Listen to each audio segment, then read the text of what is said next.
What's going on, guys, and welcome back to Old School Game Reviews, the series in which I hold games from previous gen platforms to the same standards as modern day games, minus their graphics. I'm your host, Alph, and today we're finishing up my review of Super Mario Sunshine. This is the second game where I'm covering in my chronological review of 3D Marios, and in part 1 I talked about the game's controls and basic mechanics. If you haven't seen it yet, go ahead and watch it. Did you watch it? Good. Today we're talking about the game's world and mission design, a topic that really gives me a lot to cover. I don't know how I'm supposed to finish this intro, so let's get on with part 2 of my Super Mario Sunshine Old School Game Review. Much like in most 3D Mario games, in Super Mario Sunshine you collect stars.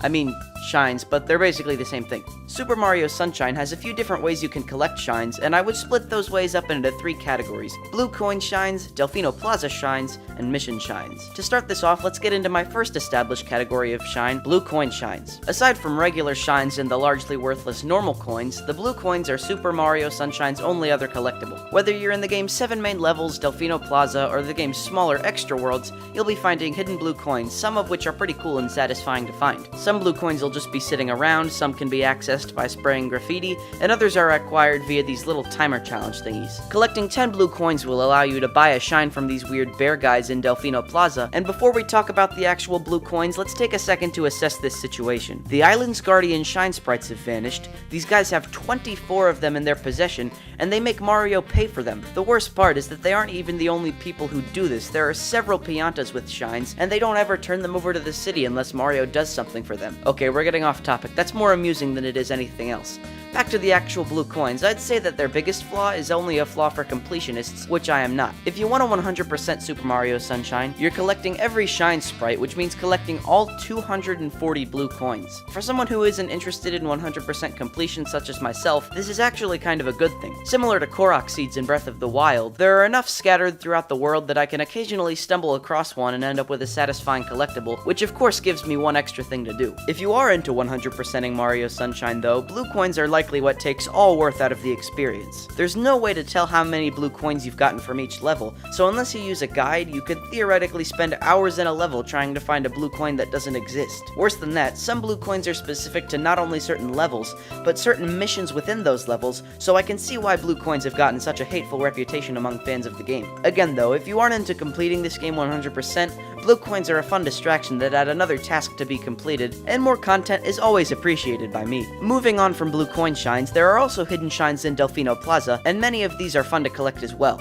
Some of them are stupid, like this one that you just get by spraying the ground, but most of them are fun little rewards for exploration. Looking behind buildings, scaling large towers, and learning to blast through these doors will all get you a shine when done in the right area, and most importantly, they add value to Delfino Plaza. Some of these shines are found in secret areas that are only accessed via the plaza, but the fact that it's filled with so many secrets makes it, in my opinion, the best hub world that Mario has ever seen. I've spent entire play sessions in Mario Sunshine without even trying to get a shine because of Delfino Plaza and how cool it is. Messing around with the nozzles, jumping around the buildings, it's all so fun to do that I don't even always need a goal to have in mind. The simple knowledge that there may be something hidden feels great to have, but Delfino Plaza would be great and fun even without the shines. I really can't properly explain how fun it is to just mess around in the plaza, so putting the shines and other secrets on top of that really make this a highlight of the game for me. But anyway, onto the third and most important category of shine sprites, the mission shines, which will be the bulk of this part of the review. Super Mario Sunshine has 7 main levels, and when you enter each of them from Delfino Plaza, you can select what's called an episode within that level. This episode will task you with some mission that rewards you with a shine sprite upon completion. Within the mission-based category of shine, there are a few more made up by me subcategories of shine,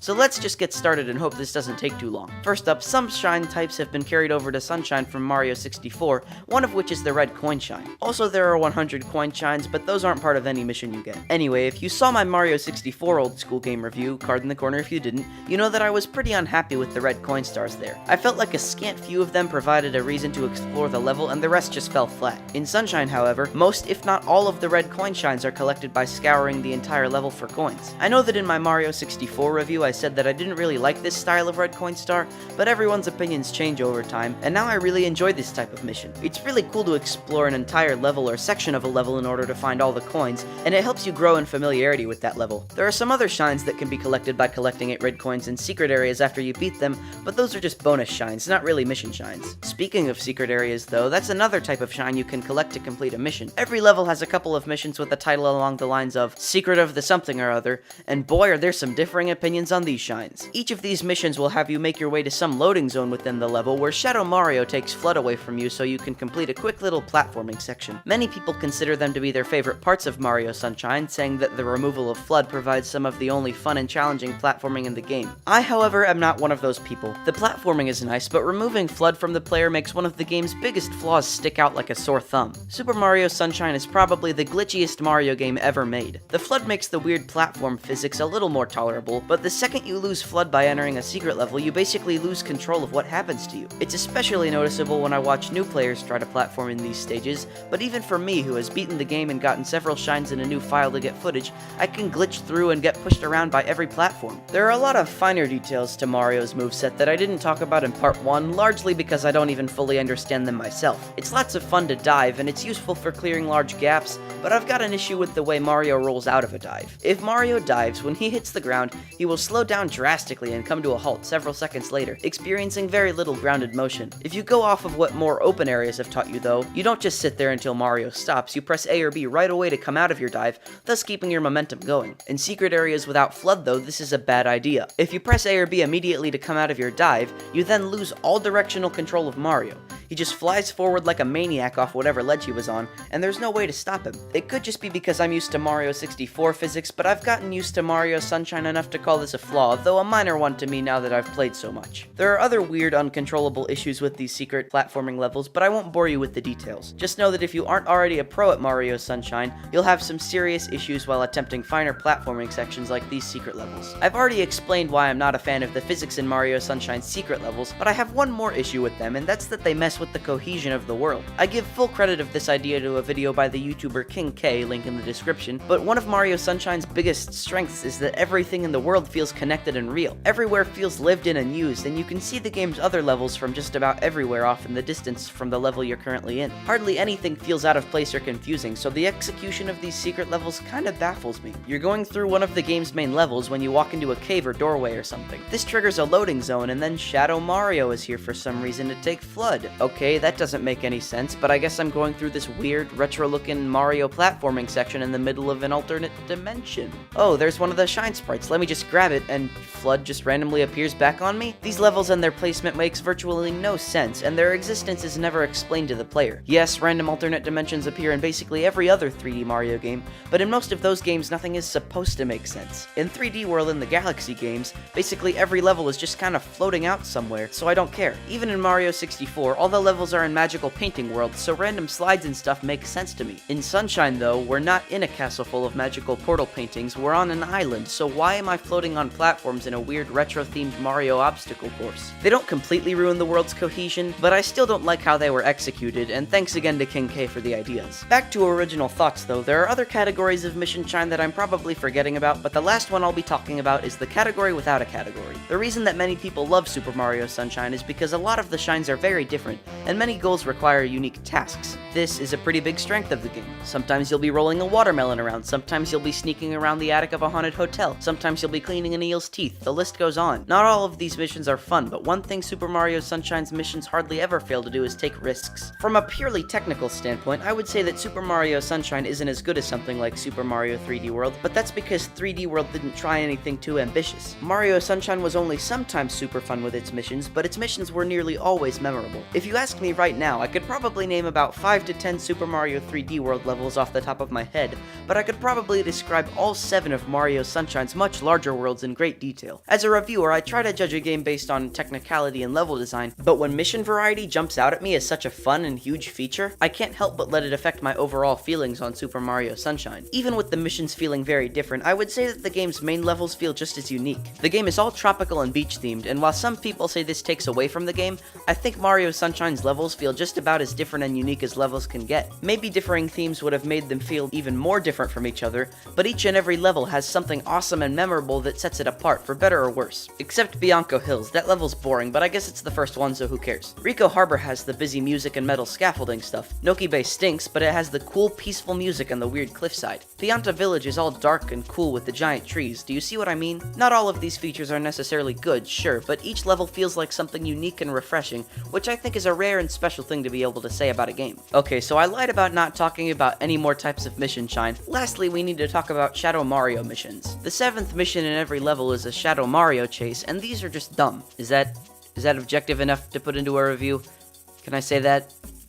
Alright, these Shadow Mario missions were cool once or twice, but they get old really fast. All you do is spray Shadow Mario with some water until he falls on the ground and throws a tantrum, and it only even becomes remotely challenging in like 2 of the levels, and even those are just time consuming, you don't actually ever die. Okay, we're done with all the different shine types, so before we totally move on, just as an example of one of the missions, let's cover my least favorite shine in the game, Mysterious Hotel Delfino. Why am I covering specifically my least favorite? Because I can, I don't know. With all the super unfair missions in Mario Sunshine, some of you may be wondering why this is my least favorite, so allow me to explain. To start, in this one room of the top floor of Hotel Delfino, you see a shine sprite. You have no hope of reaching it though, so you then enter the only other room you can in the hotel. Bouncing up on this bed will lead you to this maze of halls in the attic haunted by a bunch of boos, and you quickly deduce that you need to ground pound through one of the broken tiles to reach the shine. The path to that tile is blocked by a few unstoppable boos that can only be killed by Yoshi, and you already know that there's a Yoshi in the lobby, so the way to get the shine is largely boiled down to finding the right fruit. In this case, a pineapple. What's my problem here then? There's basically no way to know what to do in order to find this pineapple. I hate all the missions that require nothing more than the procurement of a Yoshi, and this one has got to be the worst of the worst. To start your journey to the pineapple, you must find and ground pound this one tile in the room before the place with the shine. This random floor tile looks exactly like all the other random floor tiles, and even though it's in the room right next to the shine, this is still stupid. I can't recall one other time in the game where you're needed to ground pound through the floor like this, and before I was eventually forced to look up the answer, I thought I had just clipped through the floor here since the bed beneath immediately bounces you back up. Okay, whatever, so you fall through the floor into this one room and you've got to spray this painting on the wall for no reason until it shows a picture of a boo. At this point, the painting can be jumped through, and on the other side is another room. When you get into the room, you've got to spray these wooden panel things to open the wall up, and when you walk to the other side, there's, oh look at that, another room. In here, you've got to spray these pink boos to turn them into platforms and use them to jump into this other room. From there, you spin a bookshelf to get into another room, and then you finally ground pound through the floor again, get the pineapple, feed it to the Yoshi, kill the boos, and get the shine. Why is this even a thing? Not only is nearly every task in this journey super obscure, but the hardest part to figure out is the beginning. One shine doesn't really affect the game too much though, so I don't know why I spent like 2 minutes talking about it. Anyway, it's clear that some of the shines are duds, but I've got one more huge issue with the way the shines are set up. You know how there are 3 main categories of shine?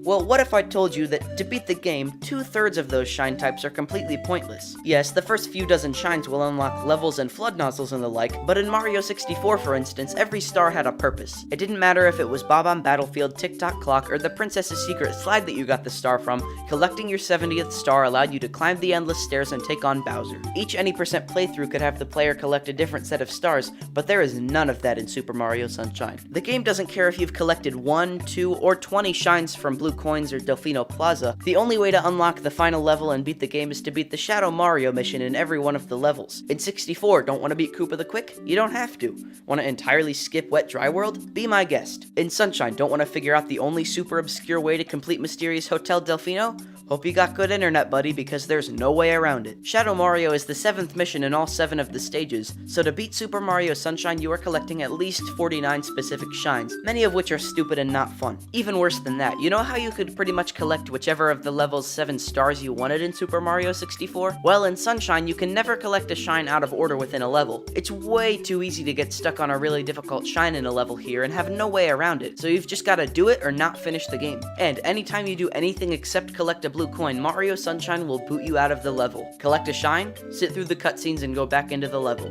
Die or fail your mission, wait to go back into the level. Bump into a wall while on a blooper, die and get booted out of the level. For the successor to Super Mario 64, Mario Sunshine certainly kept a lot of 64's problems and even created some new ones that didn't used to be there. The episode structure and septuple Shadow Mario requirements are the reason I don't group Sunshine entirely as an open world Mario game, but in the game's defense, that doesn't mean that Mario Sunshine wasn't better than Mario 64 in some ways. While I disliked the episode and boot out system, the worlds here feel more lived in and real than Mario 64's, and varied goals certainly add some variety. And though the game does needlessly set up a mostly linear path to the end, it's not the worst thing ever. The episode structure is kinda lame, but since there are secrets all over the place as a reward for straying from the beaten path, I think the formula works well. It's obviously got some pretty big flaws, but I think it's okay in the end. Speaking of the end, before we wrap this up, let's talk about the end. Once you beat all 7 Shadow Mario missions, you can enter Mario Sunshine's final level, Corona Mountain. One of of the most hated final levels in all of Mario. The reason everyone hates it comes later, but first let's go through it like I did for the first time. Corona Mountain is essentially split up into 2.5 parts, the first of which I really like.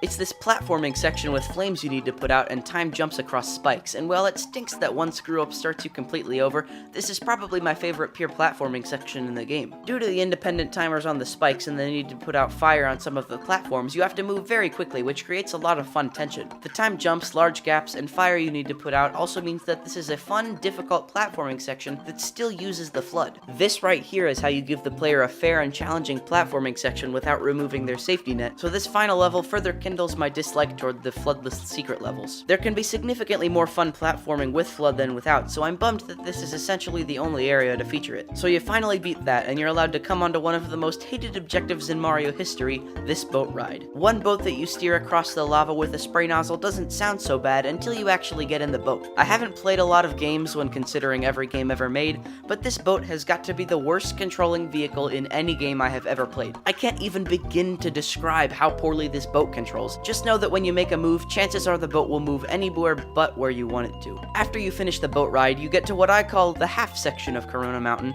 and that's this rocket nozzle up to the final boss. The reason I call it a half section is because you can't really die here unless you get unlucky or totally stink, and I just rocket storage my way up to the top anyway. But then, you finally reach the top, and Bowser's in this weird green hot tub thing with Bowser Jr. and Peach. The fight here essentially boils down to using the rocket nozzle to super ground pound these 5 targets while avoiding bullet bills, and I'd say it's pretty okay. Nothing really special, but it isn't that bad. I will say though that on my first playthrough, it wasn't uncommon for me to just clip through the targets I was breaking to beat the boss, but the game was full of glitches like this up to that point, so it didn't really surprise me. Overall, the first part of the last level was pretty good, but the rest was either meh or terrible. Okay, after nearly working myself to death finishing both parts of this review, what do I think? I know I still didn't cover nearly everything Mario Sunshine has to talk about, but I got all or most of the important stuff out of the way, and I'd say I had fun completing it. I can completely see someone with different tastes despising the game, but I'm glad I played Super Mario Sunshine. If you haven't yet played but plan to soon play Super Mario Sunshine, know that you're gonna find several handfuls of glitchy movement and unfair stupid missions to complete, but behind that, a beautiful, cohesive, and varied world to explore. Your enjoyment of Super Mario Sunshine will almost entirely come down to your own personal tastes, and for me, personally, I really like this game. To bring up a stupid analogy, as a little kid, there was this one roller coaster that seemed really big at the time and that I wanted to ride. On the day that I rode it for the first time, it proved to be too much for me to handle, and for most of it I absolutely hated riding it. When I got off though, I looked back on the experience and only remembered the parts that I actually found to be cool and exciting, so I said it was my favorite ride there. This is largely how I feel about Super Mario Sunshine. Many of the game's missions and goals frustrate me to no end and cause me to rage quit, but when I look back on Mario Sunshine, all I can seem to remember is how special the world feels and how fun some of the missions are. I don't even have nostalgia for the game. I first played it about a year ago, but there's just something about it that I really like. Some people feel the exact same way as I do. Some people absolutely despise Super Mario Sunshine, so I don't really know what to say about it in the end. Super Mario Sunshine is very flawed, there's no denying that, and in many ways, Super Mario Sunshine comes across as worse than Mario 64. Super Mario Sunshine is glitchy, and its episode system isn't great, but for everything Mario Sunshine does worse than Mario 64, I'd say there's at least one thing Sunshine did better. 64 and Sunshine are two very different games, but since I don't believe Super Mario Sunshine is a step up or down from Mario 64, I have to give it the same score as Mario 64, a 6 out of 10. With that said, thank you all so much for watching. This is one of my longest videos ever, so if you stuck with it all the way to the end, you've done something really special in my book. Remember to like and subscribe if you enjoyed, and tell me your thoughts on Super Mario Sunshine down in the comments below. See you next time, and have a great day.